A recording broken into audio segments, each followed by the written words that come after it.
세 번째 영역은 바로 그 징계의 산물이 뭔가. 물론 다 그 징계를 받는 자에게는 유익한 것들이죠. 징계를 통한 그 좋은 산물들은 무엇인가 하는 내용을 살펴보도록 하겠습니다. 히브리서 12장 6절로부터 14절까지의 말씀에 보면 네 가지 정도를 우리가 살펴볼 수가 있습니다. 그 첫 번째는 6절로부터 8절의 내용들을 통해서, 말씀을 통해서 아들임을 증명하는 겁니다. 그러니까 이 징계를 통해서 징계받는 내가 징계를 하는 분의 아들이라고 하는 것이 증명된다는 것입니다. 히브리서 12장 6절로 8절까지의 말씀을 읽어보도록 하겠습니다. 주께서 사랑하는 자를 친히 징계하시고 자신이 받아들이는 아들마다 채찍질 하시느니라 하셨느니라. 모든 사람이 징계를 받음으로 너희에게 징계가 없으면 너희가 사생하여 아들이 아니니라.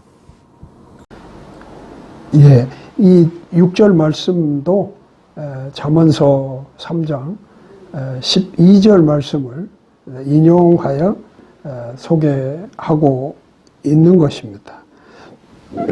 그래서 우리가 이미 살펴본 대로 7절의 말씀에서는 징계받지 않으면 그걸 어떻게 아들이라고 하느냐. 그렇죠? 8절에는 더 아주 격한 용어를 사용하고 있습니다. 징계받지 않는 아들은 사생하라, 이렇게 이야기를 하고 있습니다. 이 징계를 받는다는, 또는 징계를 통해서 얻어지는 게 있다면 바로 아들임이 증명된다는 겁니다. 두 번째, 징계를 통해서 산출되는 것이 있다면 그것은 9절 말씀을 통해서 볼 때 경외함을 낳게 됩니다.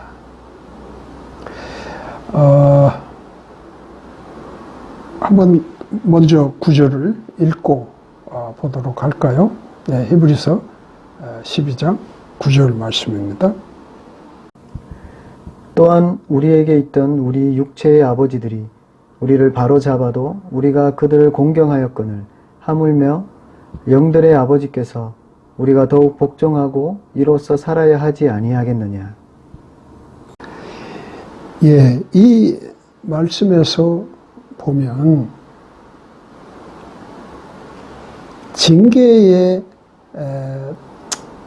때로 중요한 목적 중에 하나는 권위를 드러내는 측면이 있습니다.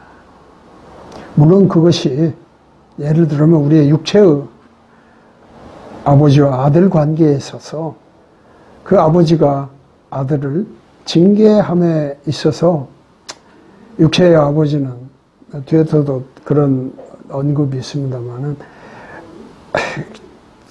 그 아버지의 감정이 많이 실릴 수 있습니다. 그거는 좋은 태도나 방법은 아닙니다만은, 징계하는 입장에서 보면 권위를 세우는 그런 목적이 있습니다. 그래서 징계를 그 아들이 잘 받는다면 징계하는 분을 공경하게 됩니다. 뭐 이런 거죠. 제가 잘못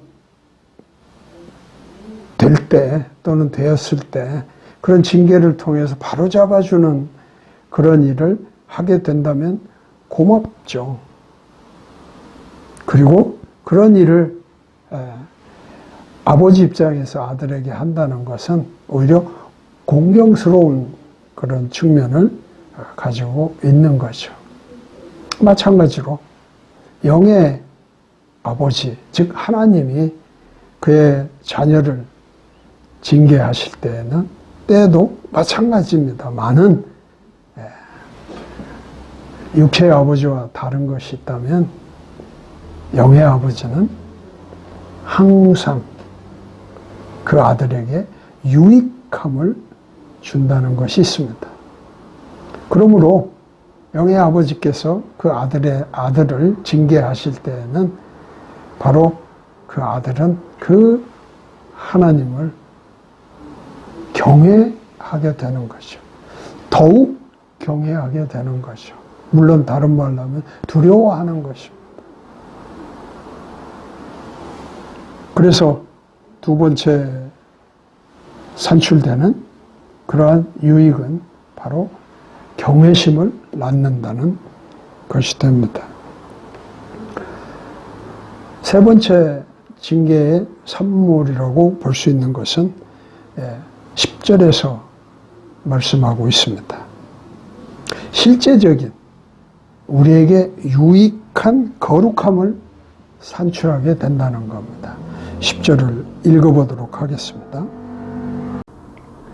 진실로 그들은 며칠 동안 자기들이 기뻐하는 대로 우리를 징계하였거니와 그분께서는 우리의 유익을 위하여 하시나니 이것은 우리가 자신의 거룩함에 참여하는 자가 되게 하려 하심이라. 예, 실제적인 거룩함. 그러니까 그 징계를 통해서 내가 거룩하게 되는 것입니다. 왜요? 이 징계는 아까 4절에서도 그런 얘기를 했지만 우리가 믿음대로 살아가기 위해서는 죄와 싸워야 합니다. 죄와 싸워 이겨야 합니다. 그런데 그냥 싸우면 이기는 것이 아니라 때로는 치열한 싸움을 해야 됩니다. 이때 우리가 그 죄에 질 수도 있습니다. 완전히 더 이상 대항할 수 없는 그런 상태는 아니지만 어쨌든 상처를 입고 쓰러질 때도 있습니다. 또는 내가 요령피다가 헛다리 짚어 넘어질 때도 있습니다.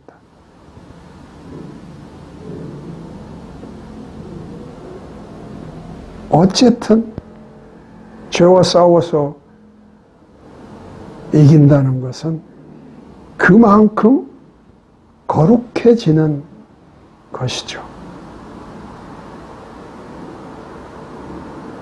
그래서 내가 죄와 싸워 연약함으로 넘어지거나 그럴 때 하나님은 나를 징계를 통해서 그 고통을 통해서 다시금 거룩함에 참여하도록 이끌어 주시면서 결국 실제적인 거룩함이 산출되게 하신다는 겁니다. 네 번째 징계를 통해서 산출되는 것 무엇이냐? 11절의 말씀에 이런 기록이 있습니다. 간추려 먼저 말씀드린다면 단련된 후에 의의 화평한 열매를 맺는 것입니다. 단련된 후에 그냥 의의 화평한 열매라기보다는 단련된 뒤에 의의 화평한 열매를 맺는다. 그래서 11절에서는 단련된 이라고 하는 단어가 아주 특별하게 눈에 띄게 됩니다.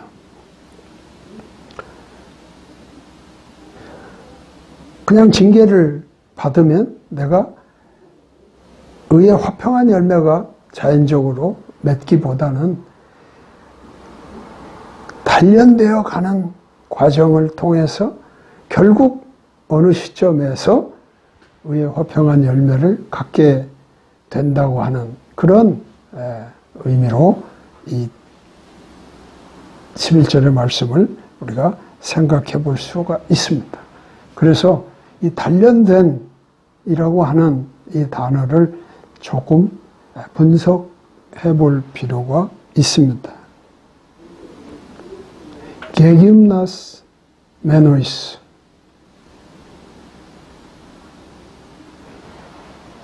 이 단어는 이런 세 가지의 의미를 기억해야 됩니다. 이 단어의 형태는 현재 완료형입니다.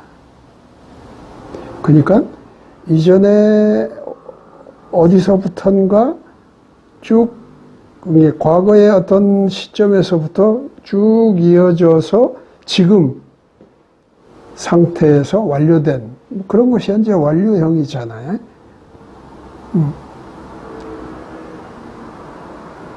그래서 과정이 있는 것입니다. 그러니까 우리가 죄와 싸울 때 처음부터 큰 것과 싸우기는 어렵습니다. 아주 자연스러운 그 분위기는 내 믿음의 어떤 수준 내지는 정도에 맞게 작은 것부터 하나 점점 강적과 싸우는, 그래서 지금은 어떤 상황에도 내가 직면하고 싸워 이기는 그런 상태가 된다고 하는 거잖아요. 그게 이제 단련되는 겁니다. 그리고 이 단어에는 뭐 한글에서도 단련된이라는 용어를 사용해서 수동태입니다. 내가 그 일을 행하기는 하지만 그 일을 행하도록 하는 어떤 상황이 나에게 주어지는 겁니다. 이 징계가 나로부터 나오는 건 아니잖아요. 징계를 내가 받는 거니까 그 징계를 계속 받는 일을 통해서 단련되는 것입니다. 그리고 원형 동사의 뜻은 발가벗고 땀을 흘리며 운동하는 것을 말합니다. 굉장히 격렬한 것입니다. 짐네이줌, 짐나주, 운동하는 건데 완전히 우통을 벗고 땀을 뻘뻘 흘리면서 운동을 하는 것을 말합니다. 천천히 걸어서 어떤 운동을 하는 이런 것들이 아니라 정말 외밧줄을 오르락 내리락 하며 또는 무거운 바벨을 들었다 내렸다 하며 정말 힘껏 땀을 흘리면서 운동하는 그런 모습을 보이고 있는 것입니다. 그래야 피를 흘리기까지 싸워야 하는 그러한 우리 그리스도인들의 삶을 잘 묘사해 주고 있다고 볼 수 있습니다. 이게 단련된이라는 단어가 가지고 있는 분석적인 어떤 의미들이고, 그래서 게금나스 메노이스라고 하는 이 단어는 바로 단련된인데 그것은 마음의 훈련을 통한 연단을 말합니다. 마음의 훈련을 통한 연단을 말합니다. 그래서 하나님께서는 우리의 마음을 다스리십니다. 때로는 이런 징계가 필요할 때 그 징계를 마음을 바꾸도록, 마음이 단련되도록 한다고 하는 그 의미가 이 용어에 있다는 것을 잊으시면 안 될 것입니다.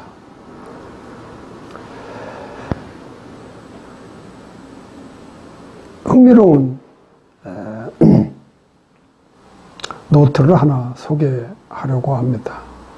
존 스토트라고 하는 목사님이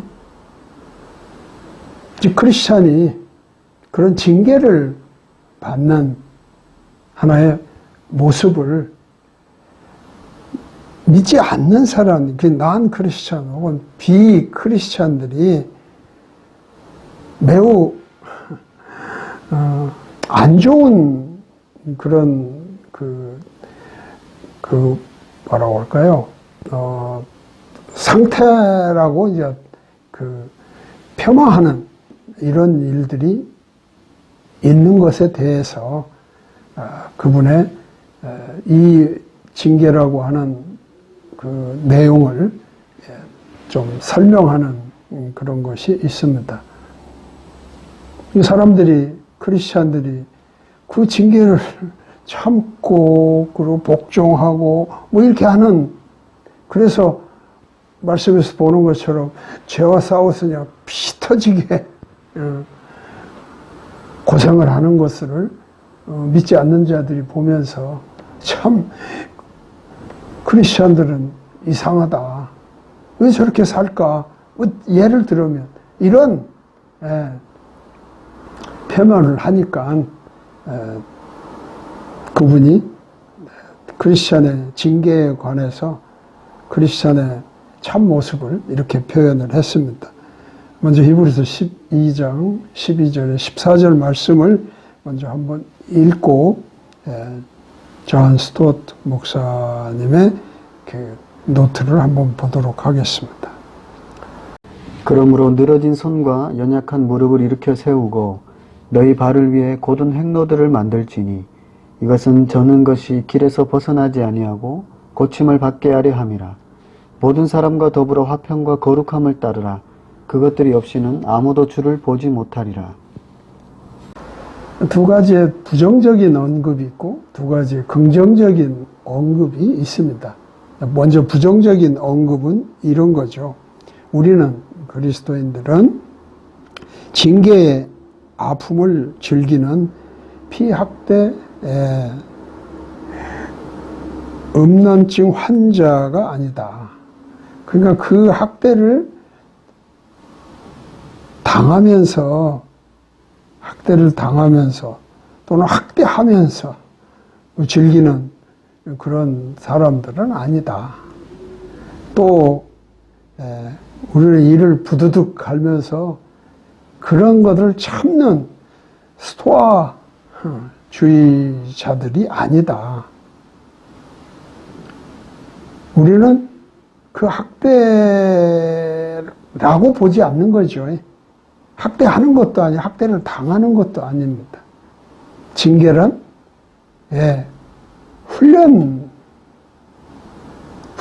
훈련되는 거죠. 그리고 그것을 막 참는데 그냥 막 고통 가운데서 이를 악물고 그걸 참는 그런 것은 아니라는 것이요. 그렇다면 두 가지의 긍정적인 그 언급을 통해서 보면 우리는 우리의 고통 안에서 은혜로운 신적 목적의 보루를 보는 사람들이라는 거예요. 신적 목적의 보루를 본다는 거예요. 하나님이 이 징계를 통해서 우리에게 은혜를 베푸시는 그 목적이 무엇인가 하는 것을 보는 것이고, 또 우리는 고통 중에서 산출되는 유익한 것으로 인하여 즐거워하는 겁니다. 결국 그 징계, 그것이 나를 고통스럽게 하는 것이지만 그것으로 인하여 결과하는 그런 유익함을 즐거워하는 것이라는 거예요. 이게 곧 우리가 하나님으로부터 받는 징계인 것입니다. 아까 얘기했지만 육체의 아버지는 온전하게 우리에게 유익을 주지 못합니다. 왜? 그 육체의 아버지는 매우 절제된다 할지라도 거기에 감정을 가지고 있습니다. 그러나 영의 아버지인 하나님은 그러한 감정을 가지지 않고 오로지 징계를 받는 그 아들이 유익함을 갖도록 하는데 징계의 목적을 가지고 있기 때문에 우리는 그것을 즐거워할 수 있다는 거죠. 이게 그리스도인이라, 징계를 대하는 그리스도인이라고 이 목사님은 말씀하고 있습니다. 그렇다면 우리가 징계로부터 배우지 않는다면, 즉 징계를 멸시하고 경히 여기고 징계가 있을 때 낙심해서 징계에 대한 어떠한 유익한 것도 생각할 수 없는, 그럼 결국 징계를 우리가 안 배우는 거죠. 그러면 어떻게 될 것인가?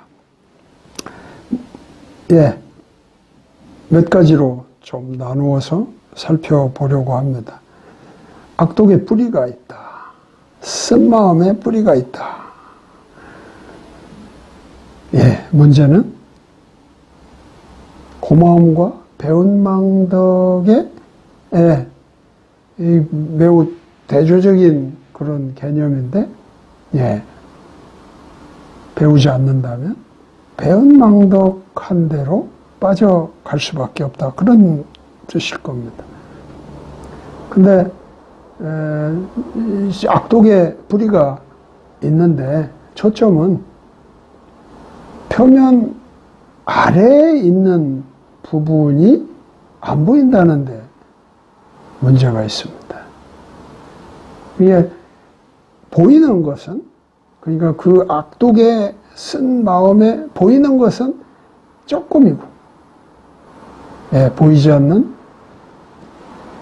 많은 부분들이 존재한다는 것을 놓치기가 쉬운 거죠. 그리고 이 쓴뿌리의 열매 또는 불행한 결과 뭐 이런 것들이 있다는 것을 살펴보면, 이 네 가지 좀 그 관점으로 우리가 징계를 배우지 않으면 어떻게 되는가를 살펴보도록 하겠습니다. 히브리서 12장 15절로 17절까지 말씀을 한번 읽어보도록 하겠습니다. 15절은 우리에게 또 배우지 않을 때 갖는 하나의 결과를 우리가 보여주고, 16절, 17절에서는 한 성경의 인물을 예를 들어서 우리에게 말씀하고 있습니다. 히브리서 12장 15절로 17절 말씀을 읽겠습니다. 부지런히 살펴 하나님의 은혜에 이르지 못하는 자가 없게 하고, 쓴 뿌리가 돋아나 너희를 괴롭게 하거나 그것으로 말미암아 많은 사람이 더럽게 되지 않도록 할지니, 이것은 음행하는 자나 혹은 먹을 것 한 조각을 위해 자기의 장자권을 판 에서와 같이 속된 자가 잊지 아니하게 하려 함이라. 너희가 아는 바와 같이 그 뒤에 그가 복을 상속받고자 하였으되 거절당하였으니, 그가 눈물을 흘리고 염려하며 뜻을 돌릴 곳을 구하였으나 그것을 찾지 못하였느니라. 우리가 징계로부터 배우지 않는다면, 징계를 멸시하거나 징계를 할 때 낙심해서 그런 것으로부터 배우지 않은 이런 태도를 가지면 악독, 쓴마음의 뿌리가 돋아나게 됩니다. 15절 전반부에 보면 돋아난다고 그랬습니다. 쓴 마음에 뿌리가 생겨요. 그것은 물론 그 악독 혹은 쓴 마음이 나에게만 문제라기보다는 결국은 징계하는 그쪽에까지 이 영향이 미치게 됩니다. 어쨌든 쓴 마음의 뿌리가 돋아나게 됩니다. 그렇게 되면 문제가 생깁니다. 고마워지질 않죠. 고마움을 못 느낀다 또는 고마움을 상실합니다. 그리고 배은망덕하게 되는 거죠. 그래서 고마움과 배은망덕이 다른 결과들이라고 볼 수 있는데 뭐 이런 도표를 통해서 한번 살펴볼 필요가 있습니다.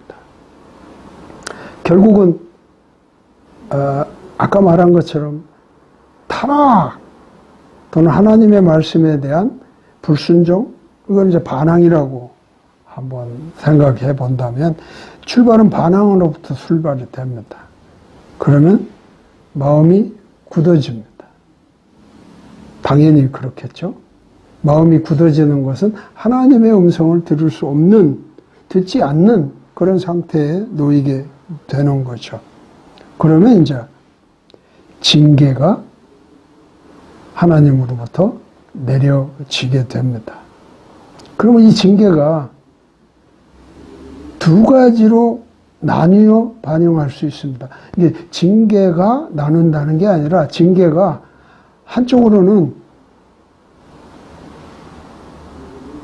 어떻게, 또 한쪽으로는 어떻게, 이렇게 나뉘어질 수 있습니다. 그 첫 번째가 징계를 고맙게 여겨요. 고맙게 여기는 그런 상태가 있는가 하면 배은망덕한 태도로 이것을 보는 것이 있습니다. 그렇게 됐을 때 그 다음에 일어나는 상황은 또한 대조가 되어 나옵니다. 만약에 징계를 고마움으로 느끼게 된다면 믿음으로 그걸 받아들일 수가 있습니다. 그러나 배은망덕한 그런 태도로 이것을 받아들인다면 쓴 마음의 뿌리가 돋아나게 됩니다. 그러면 결과가 어떻게 달라지는지 한번 보시죠. 믿음으로 그 징계를 받아들였을 때는 회복이, 도달하는 지점은 회복입니다. 그러나 악독의 뿌리의 결과는 사망으로 나아갈 수밖에 없습니다. 그래서 출발은 반항이지만 징계를 통해서 그거를 고마움으로 느끼고 믿음으로 받아들여서 회복으로 도착하느냐, 아니면 배은망덕으로 받아들여서 악독의 뿌리가 돋아나 사망에 이르는 결과가 될 것이냐 하는 것은 징계가 가져다드는 이중성, 대조되는 상황들을 볼 수 있습니다. 우리가 징계로부터 배우지 않는다면 세 번째 생각해 봐야 될 것은 어디에 초점을 둬야 되느냐 하면 표면에 있는 것으로 끝나지 않는다는 겁니다. 우리 빙하를 그럴 때 많이 소개하는데, 빙하는 10분의 9가 물 아래 잠겨 있고 10분의 1이 표면에 드러난다고 합니다. 마찬가지로 이 쓴뿌리도, 쓴 마음도 그렇게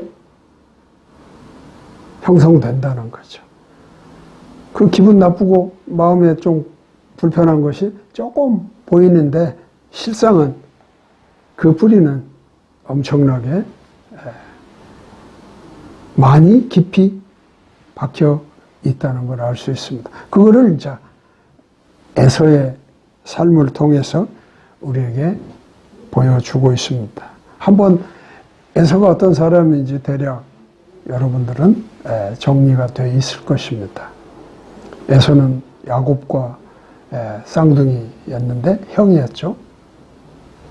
그런데 그 형이 이삭으로부터 복을 받은 게 아니고 야곱이 그 복을 받게 됩니다. 그런데 그 야곱은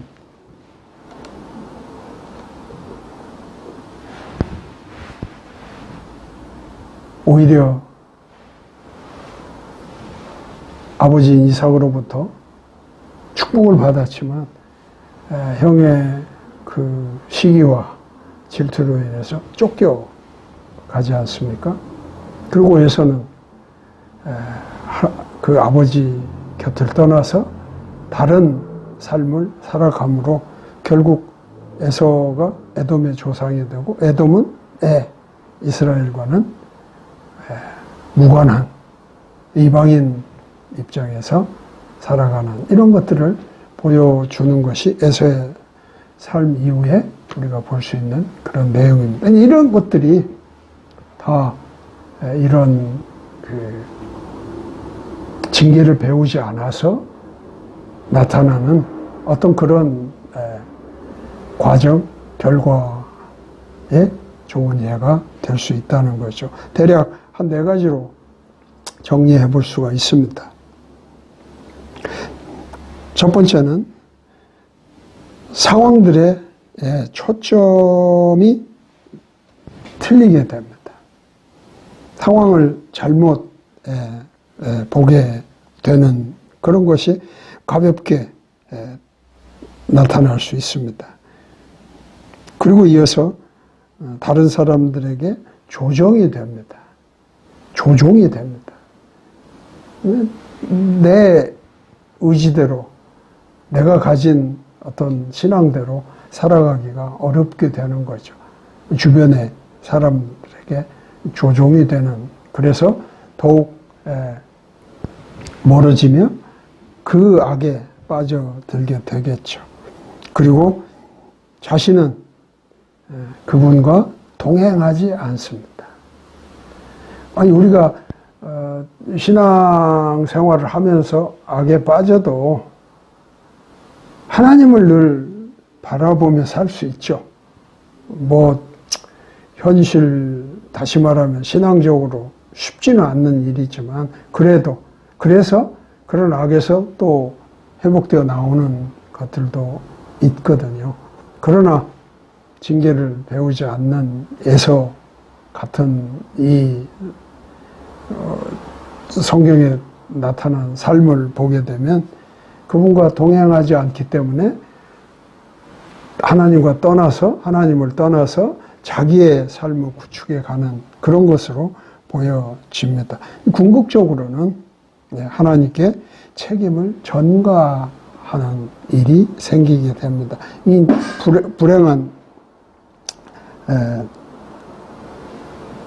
불의한 책임이라고 말할 수 있죠.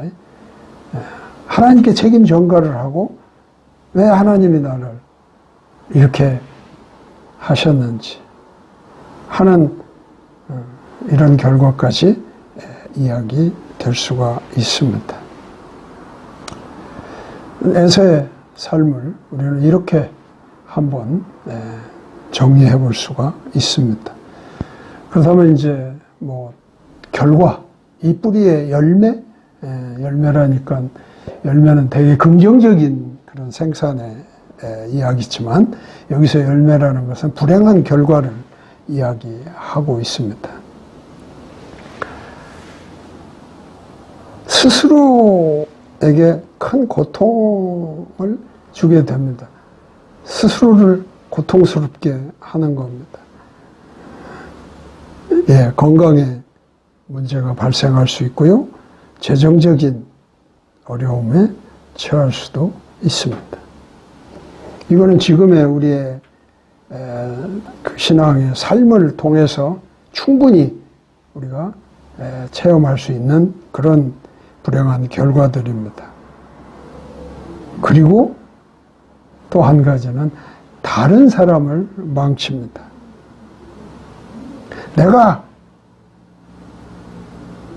그 징계를 배우지 않으므로 내가 망한다는 것을 잘 알면서 다른 사람도 망가지게 하는 그런 데에 힘을 쏟는 그런 결과가 나옵니다. 얼마나 불행합니까? 로마서 1장 32절에 보면 잘 표현되어 있습니다. 한번 읽어보실까요? 로마서 1장 32절. 어때요? 그렇게 하면 그게 사망에 이른다는 걸 알아요. 그런데 다른 사람도 사망에 이르도록 유혹하는 거죠. 이게 엄청난 불행한 결과입니다.